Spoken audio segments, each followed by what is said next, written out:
It was supposed to be a routine courtroom hearing. Quiet, respectful, dignified.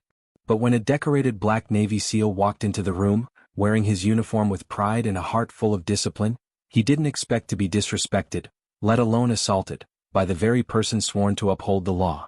What happened next left everyone in stunned silence. Not because of the officer's brutality, but because of the SEAL's unshakable response. Welcome back to Tailcraft, where we uncover the untold, the unbelievable, and the unforgettable stories that need to be heard. If you're joining us for the first time, take a second to hit like, share, and subscribe.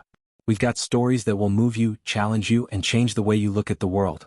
Are you ready to hear what really happened in that courtroom? Today's story takes us deep into the core of American justice, or injustice in this case. It all started when Commander Marcus Gray, a highly decorated black Navy SEAL with over 2 decades of service, stepped into a courthouse to testify in a federal investigation. No fanfare, no attitude, just a quiet man with a record of saving lives and representing his country with honor. But waiting for him was Officer Bradley Huxley, a cop with a growing record of misconduct and a history of racially charged complaints that had somehow been swept under the rug. And in a split second as Marcus walked past him, Huxley lifted his boot and kicked him, right in the back. In open court. Chaos. Then silence. The courtroom stood frozen. Judges, attorneys, even the bailiff. Everyone watched as Marcus, stunned but not shaken, turned slowly, locked eyes with the man who dared to humiliate him, and did something no one expected. But we'll get there soon enough. You see, this isn't just a courtroom brawl or a story of revenge. This is about the layers of injustice that people of color, even our most respected military veterans, face daily. It's about how uniform doesn't always guarantee respect, especially when racism hides behind a badge. And most of all, it's about dignity in response to violence, courage in the face of hate, and the strength it takes to fight back without lowering yourself. At Tailcraft, we believe stories like these reveal more than just facts. They peel back the surface and show us who we are as a society, and who we should be. So sit tight. What happens next isn't just powerful. It's history in the making. Let's dive in. Before the courtroom incident, before the media frenzy, before the boot to his spine, Marcus Gray was just a boy from Birmingham, Alabama. Born to a single mother who worked 2 jobs and still made it to every school recital, Marcus grew up in a neighborhood many avoided after dark. But his mother always said, "Son, don't let the world tell you who you are. Show it who you are." And that stuck. He ran track, played football, and read military biographies while others were caught up in street life. While friends got pulled into gangs or drugs, Marcus made a silent promise. He would make his life mean something. He would serve. He would stand for something bigger than himself. At 17 he enlisted in the Navy. Not for glory but for escape. And when he arrived at basic training he didn't just meet expectations, he shattered them. His drill instructors were stunned by his endurance, his leadership, and his absolute refusal to quit. The real test came when he volunteered for the Navy SEALs. The selection process is brutal. Only the most elite survive. Marcus didn't just survive, he thrived. He outlasted blisters, broken ribs, and freezing water. Instructors tried to break him, but he only got stronger. One officer wrote in his file, "Gray is unshakable. If anyone's going to lead in the dark, it's this man." That's how Marcus became one of the few black Navy SEALs in American military history. His missions were classified. His record, spotless. From Afghanistan to covert hostage rescues in the Horn of Africa, Marcus became the man others trusted with their lives. He earned medals, not because he asked for them but because he quietly walked into hell to pull others out. But back home, things weren't always so honorable. On his last return from deployment, he was pulled over in his own neighborhood by 2 local cops. They didn't ask for ID, they asked, "What are you doing here, boy?" Even in uniform, even with medals on his chest, Marcus faced suspicion instead of gratitude. That incident stayed with him. Not because it surprised him, but because it reminded him. His fight wasn't only overseas. So when a fellow SEAL was wrongfully arrested and brutalized during a protest, Marcus didn't hesitate to speak up. He submitted testimony and offered to appear in court as a character witness. He didn't seek headlines. He sought justice.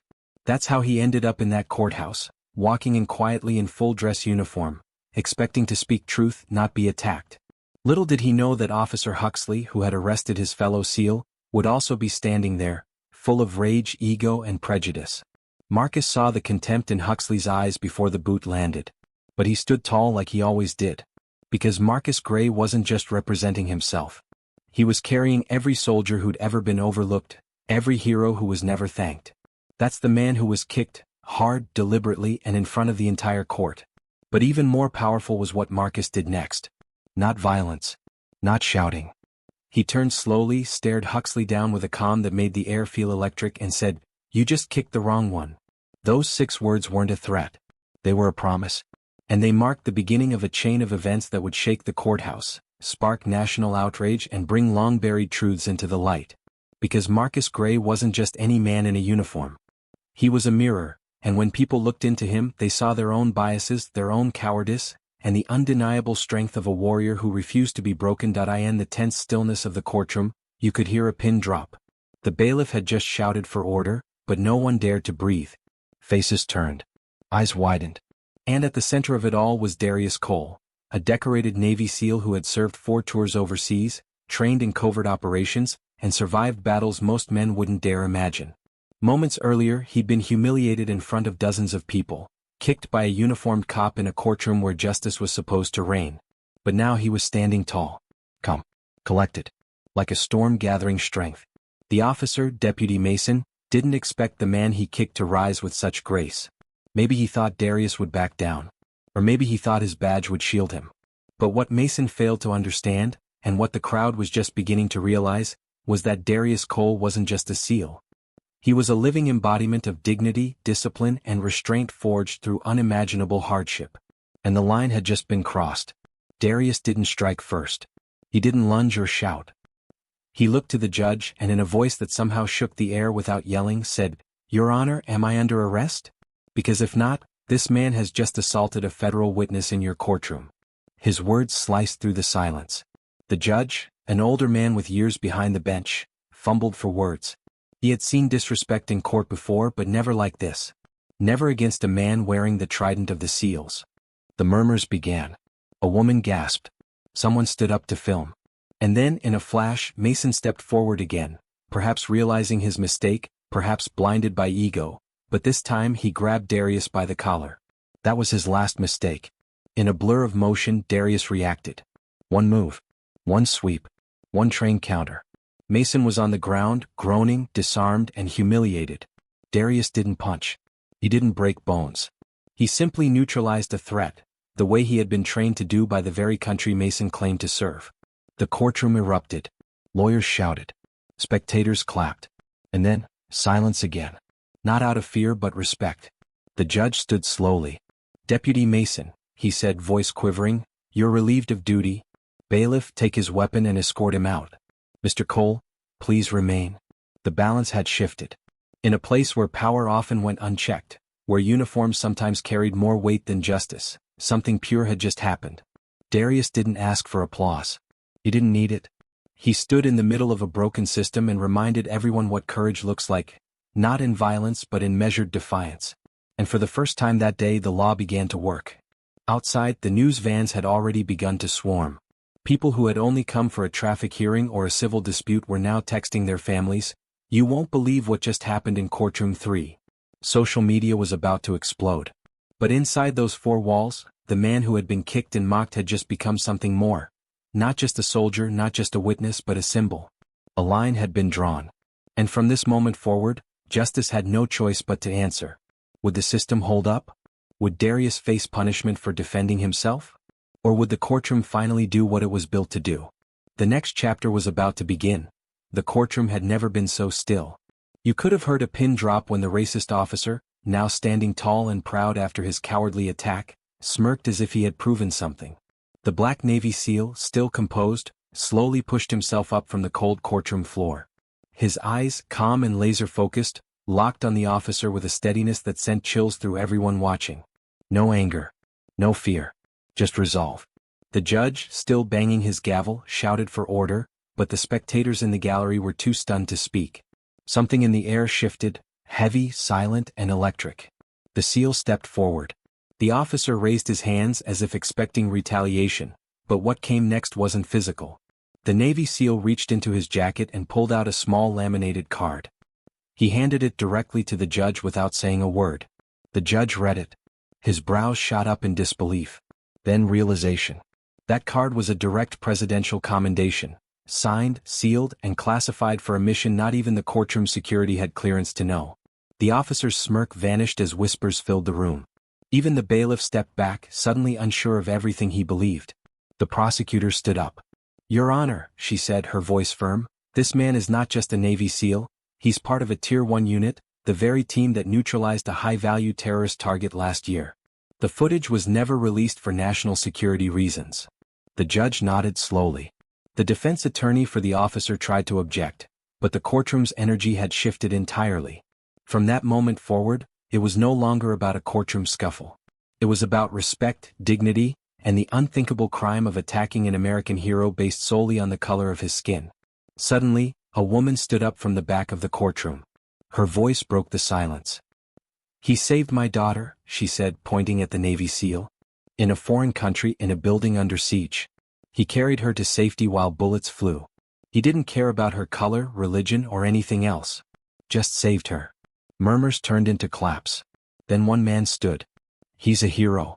Then another. "He served for us." In less than a minute, the courtroom had transformed from tense silence to a standing ovation. The judge didn't stop them, he stood up too. The racist officer now looked like a man unmoored. His authority gone, his arrogance stripped, his crimes exposed under the weight of truth. The judge stared him down and said firmly, "You didn't just attack a man, you assaulted the very values this nation holds dear." Then he addressed the courtroom, "Let today be a lesson. No man, no badge, no uniform gives you the right to dehumanize another soul." Reporters in the back typed furiously, capturing every word. Cameras, once forbidden, were now welcome. The story was no longer just an assault, it was a national awakening. And as for the SEAL? He walked with his head held high. He didn't need revenge. He didn't need to raise a fist. His composure, his silence, and his history spoke louder than any punch ever could. The courtroom didn't see a victim. They saw a man who had stared death in the face and walked away with dignity. And they saw a cop, broken, stripped, and sentenced, not just by law but by the people. Justice wasn't just served that day, it thundered. And the echoes of it would ripple through the nation for a long time to come. The courtroom was silent, stiff with anticipation, eyes darting between the jury box and the Navy SEAL sitting motionless with his arms crossed. The judge's gavel finally struck, and the jury foreman stood up. "We, the jury, find the defendant guilty on all counts." A collective breath was released. The racist officer who had not only assaulted a decorated black Navy SEAL in broad daylight, in front of cameras and an entire courtroom, but had symbolized a broken and unjust system, was sentenced to the maximum penalty under the law. Life in prison without the possibility of parole. The moment was not about revenge. It was about justice finally catching up. The Navy SEAL stood slowly.